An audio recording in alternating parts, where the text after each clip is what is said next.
Ya, saya rasa akan melanjutkan ke materi berikutnya, yaitu Business Value of Enterprise System.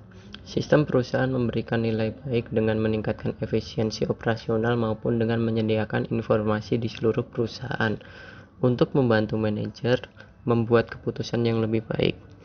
Perusahaan besar dengan banyak unit operasi di lokasi berbeda telah menggunakan sistem perusahaan yang menegakkan praktek standar dan data sehingga semua orang melakukan suatu bisnis dengan cara yang sama di seluruh dunia. Contoh yang pertama adalah Coca-Cola, menerapkan sistem perusahaan SAP sebagai standarisasi dan mengkoordinasi proses bisnis penting di 200 negara. Kurangnya standar proses bisnis di seluruh perusahaan menghalangi perusahaan untuk memanfaatkan daya beli di seluruh dunia untuk mendapatkan harga yang lebih rendah untuk bahan mentah dan dari beraksi cepat terhadap perubahan pasar. Contoh yang kedua adalah Alcoa. Dengan menerapkan sistem perusahaan membantu Alcoa mengurangi waktu siklus permintaan untuk membayar dengan memverifikasi permintaan barang dan secara otomatis menghasilkan tanda terima untuk pembayaran. Pemrosesan transaksi hutang akun Alcoa turun hingga 89%. Alcoa mampu memusatkan keuangan dan pengadaan aktivitas yang membantu perusahaan mengurangi hampir 20% biaya di seluruh dunia. Sistem perusahaan di Alcoa juga menyertakan fungsionalitas untuk manajemen sumber daya manusia secara global, yang menunjukkan kolerasi antara investasi dalam pelatihan dan kualitas karyawan, mengukur biaya pengiriman di seluruh perusahaan layanan kepada karyawan, dan mengukur efektivitas karyawan rekrutmen, kompensasi, dan pelatihan. Nah, kelebihan sistem perusahaan. Yang pertama, membantu perusahaan menanggapi permintaan pelanggan dengan cepat akan informasi suatu produk. Yang kedua, kantor pusat perusahaan memiliki akses ke up-to-the-minute data pada penjualan, inventaris, dan produksi, dan menggunakan informasi ini untuk membuat perkiraan penjualan dan produksi yang lebih akurat. Yang ketiga adalah perangkat lunak perusahaan, termasuk alat analisis untuk menggunakan data yang ditangkap oleh sistem untuk dievaluasi kinerja organisasi secara keseluruhan.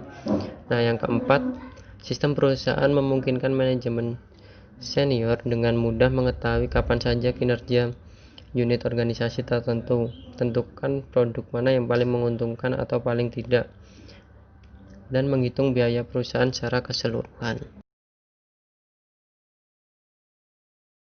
Materi berikutnya adalah Supply Chain Management System. Di supply chain atau rantai pasokan, perusahaan adalah jaringan organisasi dan proses bisnis untuk pengadaan bahan mentah, mengubah bahan-bahan ini menjadi produk setengah jadi dan produk jadi, dan mendistribusikannya produk kepada pelanggan. Yang pertama adalah rantai pasokan menghubungkan pabrik, pusat distribusi, gerai retail, dan pelanggan untuk memasok barang dan jasa dari sumber melalui konsumsi. Yang kedua adalah aliran rantai pasokan. Bahan, informasi, dan pembayaran mengalir melalui rantai pasokan kedua arah.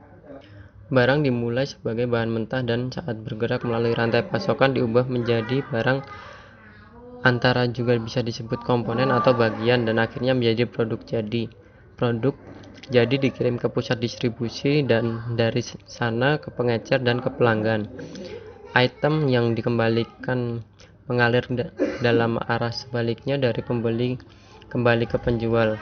Contohnya sepatu Nike. Desain Nike memasarkan dan menjual sepatu kets, kaos kaki, pakaian atletik, dan aksesoris ke seluruh dunia. Pemasok utamanya adalah produsen kontrak dengan pabrik di Cina, Thailand, Indonesia, Brasil, dan negara lainnya. Perusahaan-perusahaan ini menjadi fashion Nike. Pemasok kontrak Nike tidak memproduksi sepatu kets dari awal. Mereka mendapatkan komponen untuk sepatu kets seperti tali, lubang tali, bagian atas, dan sol dari pemasok lain dan kemudian merakitnya menjadi suatu kets jadi. Pemasok ini gilirannya memiliki pemasok sendiri. Misalnya pemasok sol memiliki pemasok karet sintetis, pemasok bahan kimia yang digunakan untuk melebur karet untuk cetakan, dan pemasok untuk cetakan yang akan dituangkan ke karet. Pemasok tali memiliki pemasok untuk benang mereka untuk pewarna dan ujung-ujungnya rendah plastik. Nah, bisa diperhatikan dalam gambar ini. Gambar ini memberikan ilustrasi yang disederhanakan tentang rantai pasokan Nike untuk sepatu kets. Untuk menunjukkan aliran informasi dan material di antara pemasok, Nike, distributor, pengecer, dan pelanggan Nike. Produsen kontrak Nike adalah pemasok utamanya. Pemasok sol, lubang tali, bagian atas, dan tali adalah pemasok sekunder atau tingkat kedua. The suppliers ini adalah pemasok tersier tingkat 3.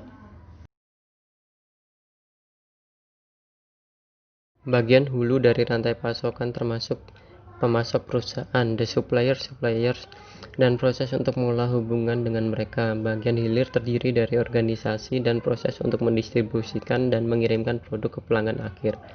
Rantai pasokan yang diilustrasikan pada gambar 9.2 mengenai perusahaan Nike dapat melihat bahwa terdapat dua bagian, yaitu yang pertama bagian hulu, produsen kontrak untuk sepatu kets dan produsen sol sepatu kets. Nike memiliki ratusan produsen kontrak yang di luar sepatu kets, jadi kaos kaki dan pakaian atletik, masing-masing dengan pemasoknya sendiri. Yang kedua adalah bagian hilir, yaitu distributor dan ribuan dari toko retail tempat sepatunya dijual. Jadi bagian hilir pemasoknya rantai juga besar dan kompleks.